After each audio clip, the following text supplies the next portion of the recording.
मुक्ति निज सहज स्वरूप।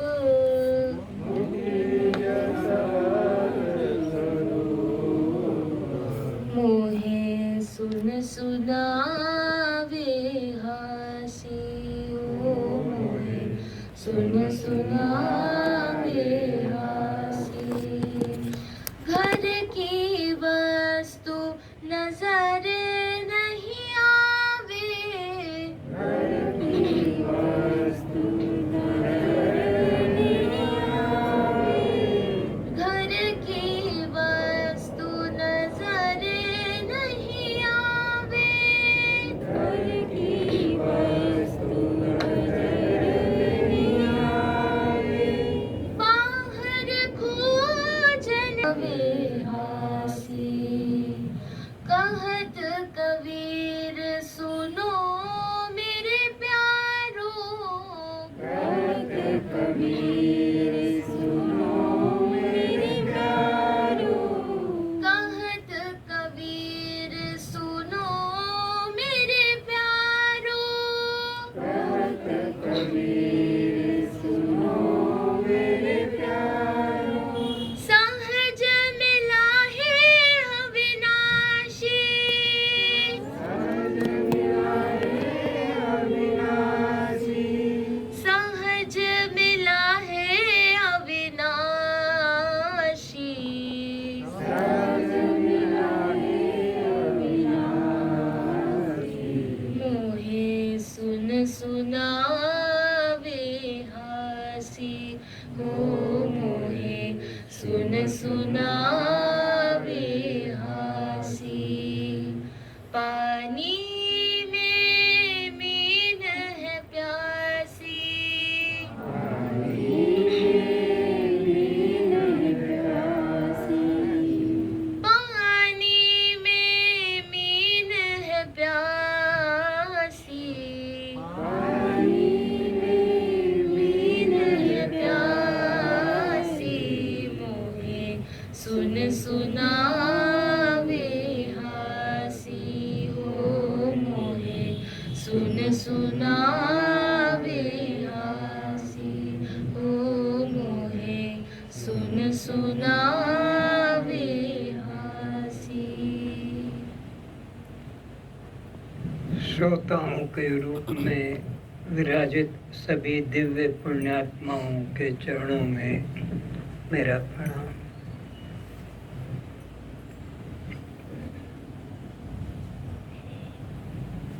बात तो बिल्कुल हंसी आने जैसी ही है।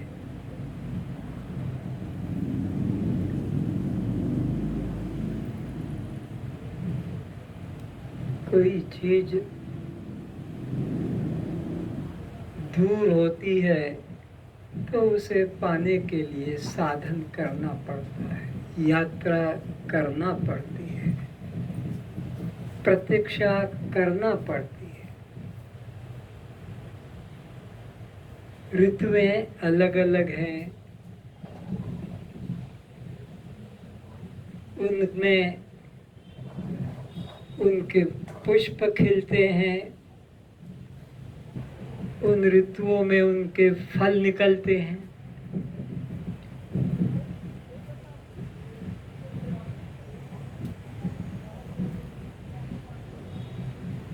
क्योंकि वे परिच्छिन्न है, एक देशी है, एक कालिक है, एक वस्तु है। किंतु परमात्मा तो अपरिच्छिन्न है, अखंड है, सर्वव्यापक है, सर्वदेशी है। उसके लिए कोई सीजन, कोई देश की अपेक्षा नहीं। वो हर देश में, हर काल में और हर रूप में विद्यमान है। फिर उस परमात्मा को ढूंढने कोई कैलाश जा रहा है, कोई मानसरोवर जा रहा है, कोई अमृत सागर जा रहा है, अमरनाथ जा रहा है, कोई 4 धाम की यात्रा कर रहा है। जो एक क्षण के लिए एक कदम भी तुमसे न अलग था न दूर था, उसके लिए मूर्खता की भी हद हो गई। मूर्खता की भी हद हो गई। इससे बड़ी और दुनिया में कोई मूर्खता नहीं है जो परमात्मा को ढूंढने जा रहा है, खोजने जा रहा है। खोई वस्तु को तो खोजना पड़ता है। कार खो गई, स्कूटर खो गया, हमारी घड़ी खो गई और कुछ खो गया, ठीक है, पर परमात्मा भी कोई खोने वाली वस्तु है जिसे तुम ढूंढोगे साधन करके? नासमझी की भी हद हो गई। अरे अपने आप से परमात्मा भिन्न नहीं है। ये जो अपना आप है, जो सेल्फ है, जो चेतन तत्व है, इसी को तो परमात्मा कहते हैं। परमात्मा कोई 4 भुजा वाला, कि कोई त्रिशूल वाला, कि धनुष मुरली वाला का नाम परमात्मा नहीं है। ये तो एक अपनी अपनी पोस्ट है, उस पर आए, काम करके चले गए। जैसे प्रधानमंत्री होते हैं, राष्ट्रपति होते हैं, या और भी सिर्फ क्या क्या संसारिक उपाधियां, काम किया और अपने चले गए, रिटायर्ड हो गए। राम रिटायर्ड हो गए, कृष्ण रिटायर्ड हो गए, ये सब रिटायर्ड पर्सन है। इनके घर के ऊपर बोर्ड लगा हुआ है, भूतपूर्व ब्रह्मा, भूतपूर्व विष्णु, भूतपूर्व शंकर, भूतपूर्व राम, भूतपूर्व कृष्ण। देखो वहां पर साइन बोर्ड मिलेगा आपको, भूतपूर्व। अब नहीं है।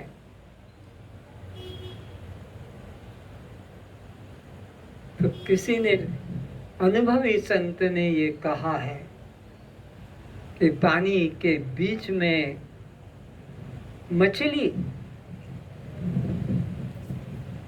और वो चिंतित है कि मैं समुद्र को कैसे प्राप्त करूं, मैं समुद्र के दर्शन कैसे करूं। समुद्र में ही है एक मछली, नदी में से तैरती तैरती और समुद्र में जा घुसी। और उसने कहा, अरे बहन, तू इतनी दुबली पतली क्यों दिखाई पड़ती है, क्या बात है? बोले, मेरे को एक ही चिंता है जीवन में, कैसे मैं समुद्र को प्राप्त करूं, मैं कैसे समुद्र का दर्शन करूं। क्या कह रही है तू? तेरा तो जीवन ही वही है, उसी में तो जन्मी है, उसी में जी रही है, उसी में तू लीन हो जाएगी। तो मछली जल में रहकर और जल के लिए प्यासी कहे,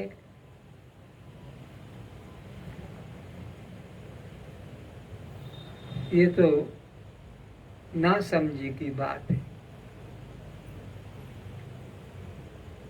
कैसी ना समझी? जिस मृग की नाभि में कस्तूरी है और वो जंगल में खोज रहा है। जंगल के दूसरे पशुओं ने पूछा, भाई तुम बार बार इधर क्या खोजने आते हो? बोले, मुझे कस्तूरी की चाह है, कस्तूरी कैसे मिलेगी, कहाँ मिलेगी? अरे कस्तूरी, वो तो तेरे अंदर की सुगंध है, ये कोई बाहर का पदार्थ थोड़ी है जो तुम्हें मिलेगा। संत कबीरदास जी ने इसको मन की या मनुष्य की मूर्खता से तुलना की है।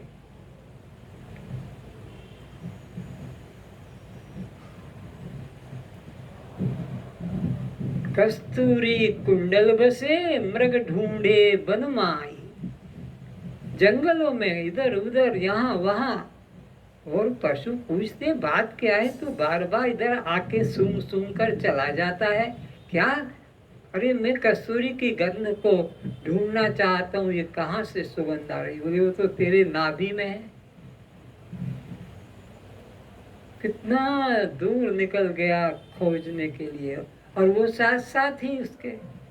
ठीक इसी प्रकार ये भी मनुष्य कितने दूर दूर खोजते खोजते निकल गए, कैलाश चले गए, मानसरोवर चले गए, एवरेस्ट पर चले गए, चंद्रलोक चले गए, मंगल लोक चले गए। अरे पर वो तो तुम्हारे साथ ही चल रहा है। पहला कदम जहां तुमने खोज के लिए उठाया वहीं पर वो था। चलते चलते जुग भया, मिला ना प्रभु का धाम। पांव रखा वही गांव है, बिन जाने कित जाओ। जहां पर तुम पैर रखे हो वहीं पर तो परमात्मा है, बिना जाने कहाँ जाओगे, भटकोगे कितना। तो मृग की नाभि में कस्तूरी है, और वो जैसे बाहर खोजता है, परमात्मा तुम्हारे हमारे सबके हृदय में है। और ये हमारे तुम्हारी मनुष्य की बात नहीं, परमात्मा की, वेद की बात है। वेद भगवान कहते हैं ईश्वरः सर्वभूतानां हृदयेषु अर्जुन तिष्ठति। सबके हृदय मंदिर में बैठा है, ना कि वो पत्थर के मंदिर में, कि वृंदावन के मंदिर में, कि अयोध्या के मंदिर में, या हरिद्वार के मंदिर में, ऋषिकेश के मंदिर में। इनमें नहीं है, ये तो सब मिट्टी है, और मिट्टी के ही भगवान है। पर इस तुम्हारे अंदर चैतन्य भगवान है।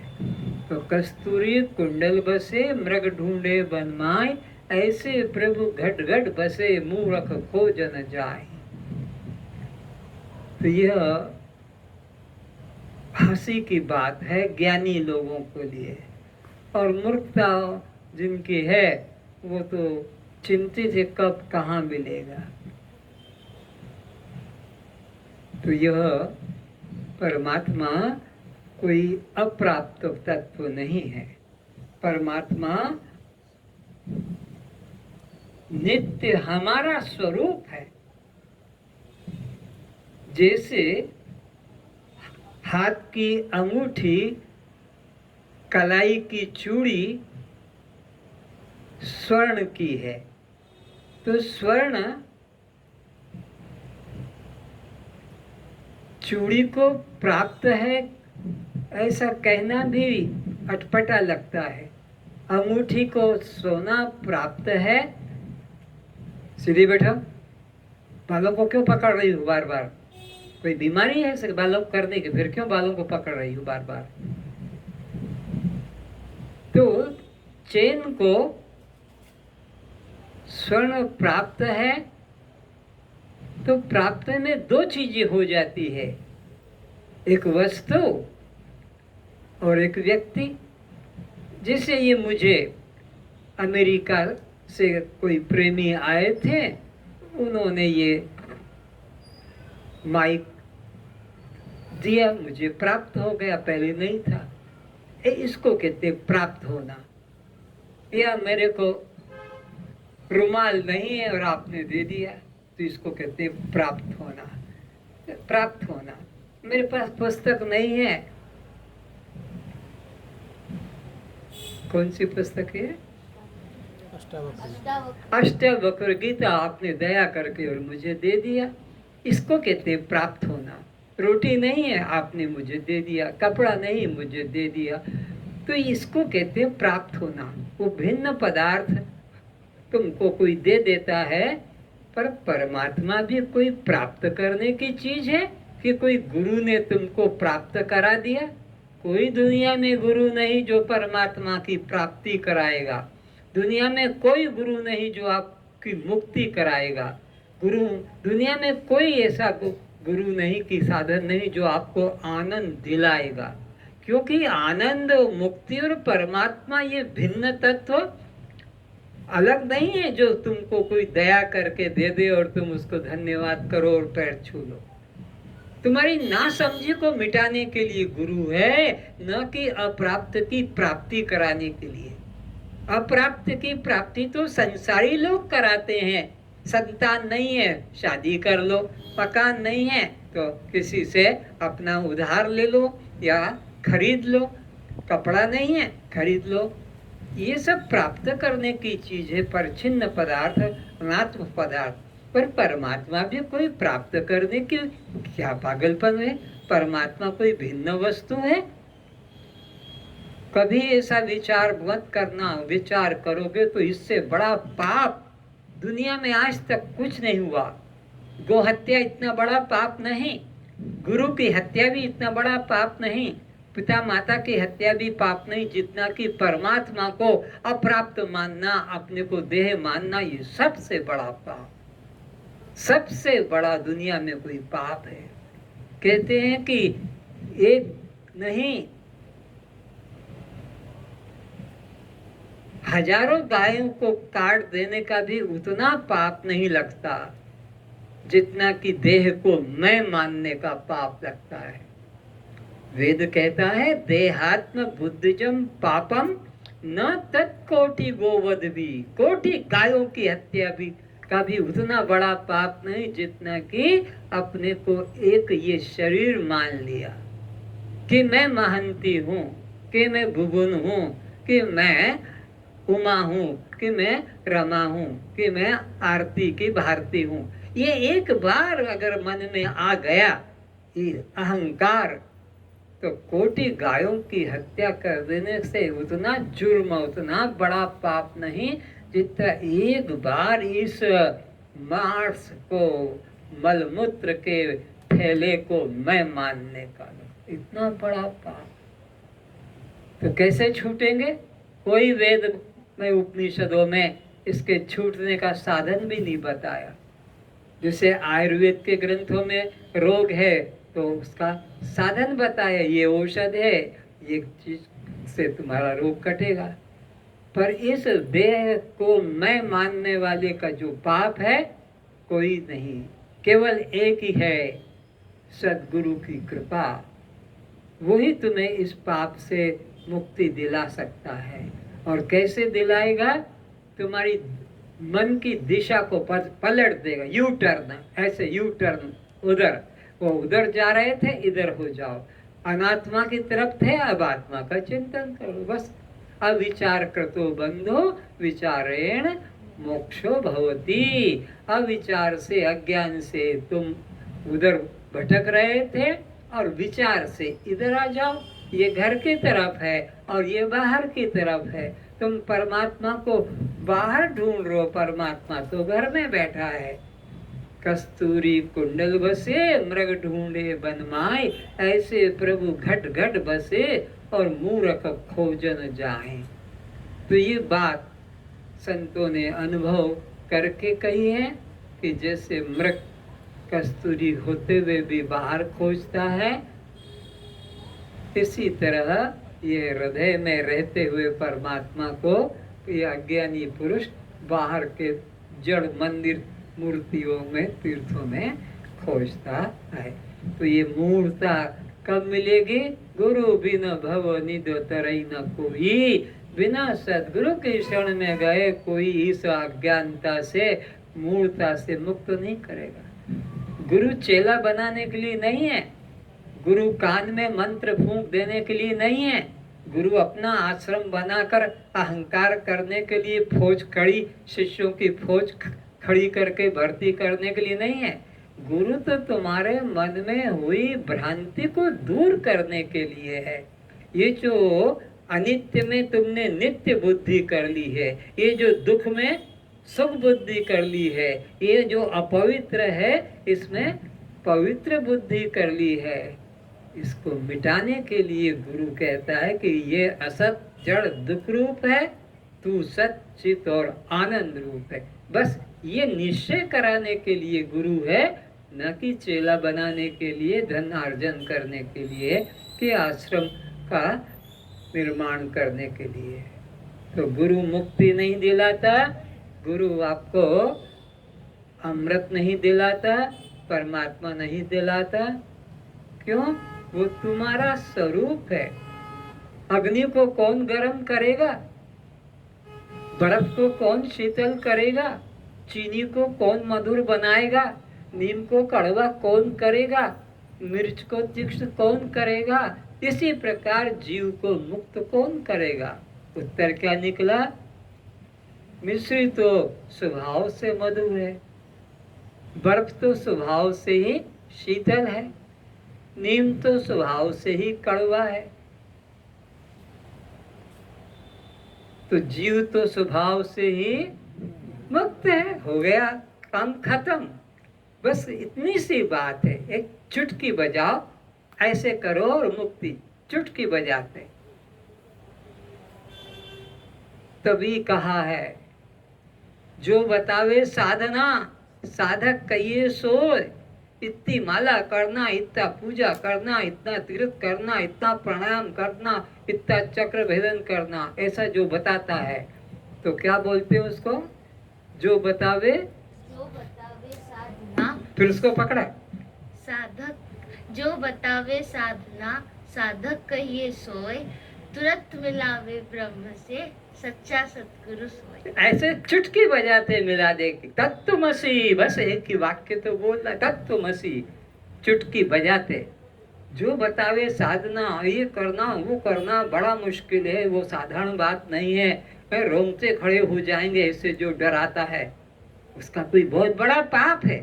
जो गुरु कहे कि परमात्मा पाना सरल नहीं, बहुत कठिन है, रोंगटे खड़े हो जाएंगे, अगर कोई ऐसा कहता है तो सोचो इसके बहुत बड़े कोई पाप हैं, जो ये सरल बात को समझ नहीं पाया है और इतना उसको कठिन बता रहा है। लेकिन जिसने समझा है उसके पास जाओगे, चुटके बजाते ही एक शब्द में तुम्हारे को मुक्ति का अनुभव करा देगा कि वह तू है जिसे पाने के लिए खोज रहा है, जिसे पाने के लिए तू खोज रहा है वो तू स्वयं है।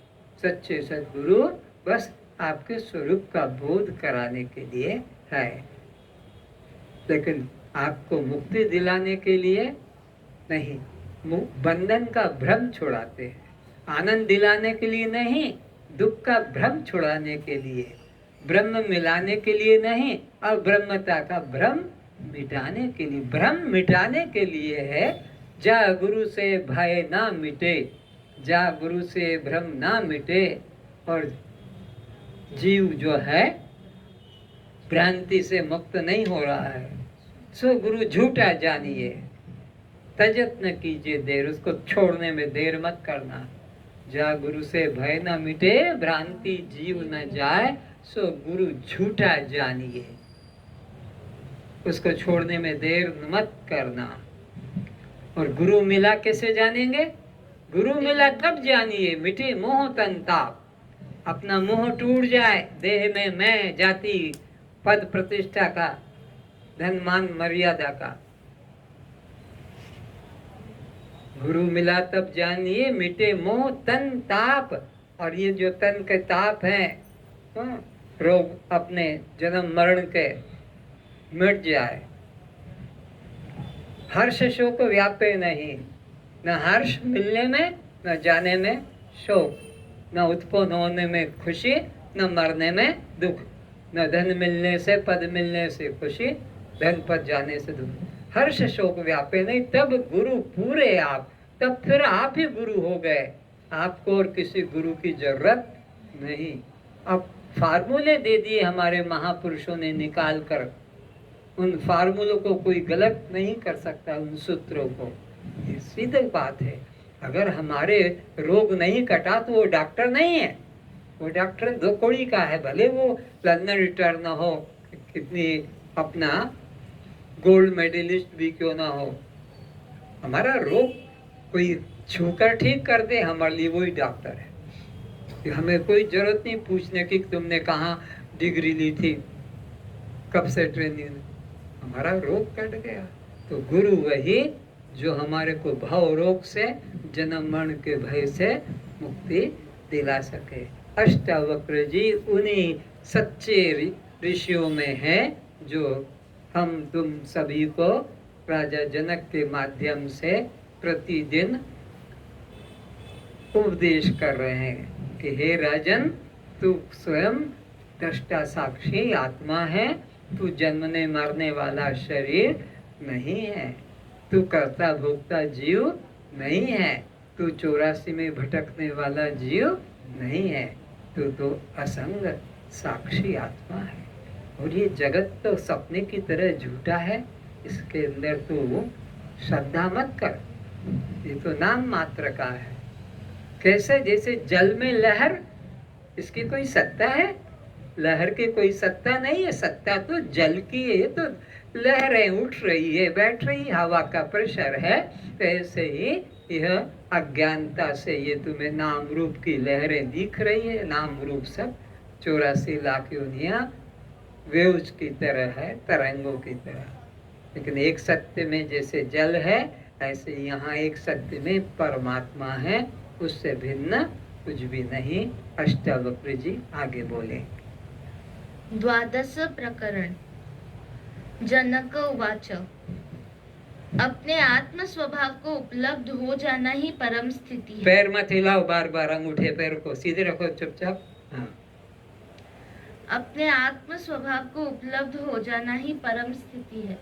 बहुत सुंदर वाक्य कहा। अपने स्वरूप को जो कभी खोया नहीं था पर भूला हुआ था, उसी को याद कर लिया तो जीवन धन्य हो गया। भगवान कृष्ण ने अर्जुन को गीता उपदेश दिया, और उपदेश देने के बाद में जैसे मास्टर परीक्षा लेते हैं, अर्जुन की भी परीक्षा ली। और किस ढंग से प्रश्न किया? क्या तूने मेरे गीता उपदेश को एकाग्रता से सुना है कि चंचलता से? क्योंकि लोग सुनते सुनते भी टांग हिलाते रहते हैं, तो कोई बाल को पकड़ के इधर करते रहते हैं, तो कोई चश्मे की डंडी को घुमाते रहते हैं, तो कोई अपनी बटन को पकड़, मैं देखता रहता हूँ एक एक, कोई अपनी दरी को ही पकड़ के ऐसे दबाते रहते हैं। तो एकाग्रता से भगवान कह रहे हैं कि क्या तूने मेरे गीता उपदेश को एकाग्रता से सुना है? एक बार, क्योंकि एकाग्रता नहीं होगी तो श्रवण ही नहीं होगा। मन हमारा कहीं और है, वाणी से हम कुछ बोल रहे हैं। तो एक बात। दूसरा, वो जो चिंता अशांति लेकर तू मेरे पास पहले दिन आया था, डॉक्टर भी कहता है 7 दिन बाद आना, और 7 दिन बाद फिर पूछता है कि तू 7 दिन पहले जो मेरे पास आया था, जो चिंता, जो रोग, जो भय, दुख, वो वैसा ही है कि कुछ कम हुआ कि बढ़ा, ये तो बता। तो वो बता देता है कि आपके उपदेश से मेरा, आपके उपचार से मेरा ये रोग कट गया, या कटा नहीं, वैसा ही है। तो वो डॉक्टर दवा बदलता है, या दूसरे डॉक्टर को कि जाओ मेरे पास नहीं, उस डॉक्टर के पास जाओ, रेफर कर देते हैं। तो भगवान ने पूछा, क्या वही चिंता, वही शोक, अशांति है जो पहले दिन आया था कि मैं आपका शिष्य हूँ, आपके शरण में आया हूँ, आप मेरा उद्धार कीजिए, मेरे कल्याण का उपदेश कीजिए। तो बता क्या फर्क पड़ा? तब उसने कहा, क्या कहा? ओ, आपके द्वारा अपूर्व लाभ हुआ, कभी नहीं, कहीं नहीं, किसी से नहीं हुआ। आपने तो मेरे शंकाओं की जड़ को ही उखाड़ कर फेंक दिया। और लोग तो कटिंग करना जानते थे, पौधे की कटिंग करने से तो नए नए ब्रांचेस और निकलते हैं, पर आपने तो जड़ से उखाड़ दिया। नष्ट मोह स्मृति लब्धा, ये सच्चे गुरु का उपदेश का फल है। नष्टो मोह स्मृति लब्धा, आपके उपदेश से मेरा स्वरूप जागृत हो गया, भूल गया था, सो गया था, आपने हिला दिया, जगा दिया। नष्टो मोह, मैं अर्जुन हूँ, मैं क्षत्रिय हूँ, मैं युद्ध करूँगा, ये मेरे बंधु बांधव हैं, ये मरेंगे, पाप लगेगा, वो मुझे मारेंगे, कि मैं सब जंगल साफ कर दिया। स्वरूप की स्मृति हो गई। गुरु मिला, ये प्रमाण किस बात से जानोगे? स्वरूप की स्मृति, अपने भूले स्वरूप की याद अगर आ जाती है तो गुरु मिल गया। और कान में मंत्र दे दिया, कोई जादू सिखा दिया, कोई सिद्धि, ये गुरु नहीं। आत्म स्वरूप का स्मरण करा दे, देह अहंकार से मुक्त करा दे, देह भाव से, तो ये गुरु मिलने की पहचान है। तो गुरु मिला कैसे जानेंगे? पढ़ो। अपने आत्म स्वभाव को उपलब्ध हो जाना। अपने आत्म स्वरूप को उपलब्ध हो जाना। उपलब्ध मतलब नहीं कि ऐसे कुछ मिल गया, बल्कि उसका स्मरण जाग जाना। उपलब्ध होने का अर्थ है अप्राप्त की प्राप्ति को हम उपलब्ध कह सकते हैं, लेकिन प्राप्त की ही प्राप्ति तो यह हमारे को स्मृति कहेंगे, था पर भूल गए थे, याद दिला दी। तो गुरु मिला कैसे पहचानेंगे? अपने स्वरूप की स्मृति जाग जाती, स्वरूप का उपलब्ध हो जाना ही गुरु प्राप्ति का प्रमाण है। काय कृत्या सह पूर्वं ततो वाग्विस्तरा सह अथ चिंता सहस्तस्मात् देवम् एव अहम स्थितः। 11वें प्रकरण में अष्टावक्र जी द्वारा ज्ञानी व ज्ञान की स्तुति का वर्णन किया। अब यहाँ जनक जी अपने अनुभव व अपने असंग स्वरूप का वर्णन कर रहे हैं। जनक जी कहते हैं कि मैं अनेक जन्मों से अपने कल्याणार्थ शारीरिक कर्म, वाणी के कर्म एवं मानसिक कर्मों को करते करते अब उपराम हो गया हूँ। जनक जी अपने अनुभव को प्रकट करते हैं कि हे गुरुदेव, अनंत अनंत जन्मों से मैं तीनों प्रकार के कर्म करता चला आ रहा हूं। कर्म के तीन ही प्रकार हैं, मानसिक, वाचिक और शारीरिक। तीन प्रकार के कर्मों को मैं करता आ रहा हूं, शरीर के द्वारा, वाणी के द्वारा और मन के द्वारा। किंतु मुझे शांति नहीं मिली, उपराम हो गया, कर कर के थक गया। जिसने जितना बताया उससे ज्यादा कर लिया, लेकिन कुछ भी परिवर्तन नहीं हुआ। आगे, अब सब कर्मों का एवं साधनों का त्याग करके मैं अपने साक्षी आत्म स्वरूप में स्थित हो चुप बैठ गया हूँ। बस। तो वो कर्म जो मैं कर रहा था निष्काम भाव से, फल के लिए नहीं, निष्काम बस कर रहा हूँ। उसके फल स्वरूप आप मुझे मिले। निष्काम कर्म जब होते हैं, जीव के पुण्य इकट्ठे होते हैं, तब जाकर सद्गुरु मिलता है। सद्गुरु ऐसे ही नहीं मिलता है बाजार में जाके जैसे कोई चीज खरीद लाए, ऐसे नहीं। तुम्हारे जन्मों जन्मों के जब पुण्य होते हैं, और वो भी को निष्काम कर्म के, सकाम कर्म के, तो फल भोगो और मरो। फल भोगो, स्वर्ग जाओ फिर मरो, वैकुंठ जाओ, फल भोगो फिर मरो। ये तो मरण चक्र का है, सब नरक रूप है, चाहे वो स्वर्ग है कि वैकुंठ है, क्योंकि फिर इसी मृत्यु लोक में आना ही पड़ता है संसार में। तो मेरा मन निष्काम कर्म करने से शुद्ध हो गया और आपके दर्शन हो गए। बिनु हरि कृपा मिले नहीं संता। मेरे पे निष्काम कर्म करते करते भगवान प्रसन्न हो गए, उन्होंने आपको मेरे से मिला दिया। संतों का मिलना भी कोई सहज बात है? ये राजनेताओं से मिलना सहज हो सकता है, तुम्हारे खिलाड़ियों से मिलना सहज हो सकता है, तुम्हारे सिनेमा के नृत्य करने वाले, अभिनय करने वाले एक्टर एक्ट्रेस से मिलना सहज हो सकता है, लेकिन सद्गुरु से मिलना सहज नहीं है। बिनु हरि कृपा के बीच में हरि की कृपा जुड़ेगी, तब जाकर संत मिलेगा। हनुमान जी को जब लंका में जाना पड़ा तो सुबह सुबह वहीं विभीषण भी घूम रहा था। तो विभीषण ने देखा, प्रणाम किया और उस वक्त उसके हृदय में भाव आया, अब मोहि भा भरोसा हनुमंता, बिन हरि कृपा मिले नहीं संता।